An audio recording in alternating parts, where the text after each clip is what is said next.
ज़हर ज़िंदगी ड्रामे जी 74 किस्त में अवां ॾिसंदा त चरे मस्त रबन खे रईस गफ़ार ख़ान मीरा सां शादी पंहिंजे ही कोर्ट में कराइण जो फ़ैसिलो तय करे थो।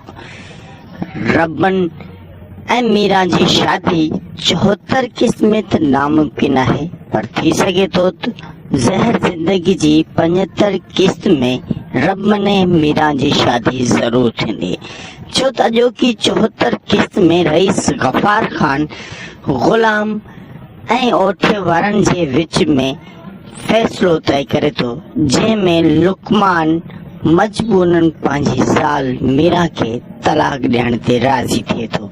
ज़हर ज़िंदगी ड्रामे जी 74 किस्त में अवां ॾिसंदा त चरियो मस्त रबन छा पंहिंजी मीरा जी ख़ातिर ग़ुलाम जूं सभई शर्तियूं क़बूल कंदो, या वरी ओठे वारनि जे ॾाढ ऐं तोंगरी जे ज़मरे में अची ज़ख़्मी थी वेंदो। लॻे थो त ज़हर ज़िंदगी ड्रामे जी 74 किस्त में रबन ऐं मीरा जे मिलाप जी कुझु कड़ी ज़रूर ज़ाहिर थींदी। उहो इन करे जो रईस गफ़ार ख़ान 73 किस्त में मीरा खे पंहिंजे कोर्ट वठी वञे थो।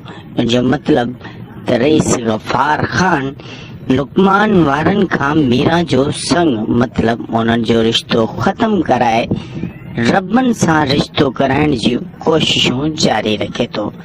ॿी तरफ़ चरियो मस्त रबन अञा बि नादानिन में आहे, जेको लुकमान खे घर में घिरी मारण जी भी कोशिश करे थो।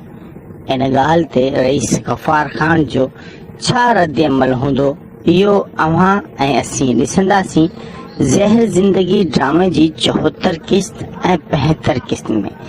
अगर वीडियो पसंद आई हुजे त लाइक सब्सक्राइब ज़रूर कंदा। ज़हर ज़िंदगी ड्रामे जी हर अपडेट ॾिसण लाइ ॾिसंदासीं।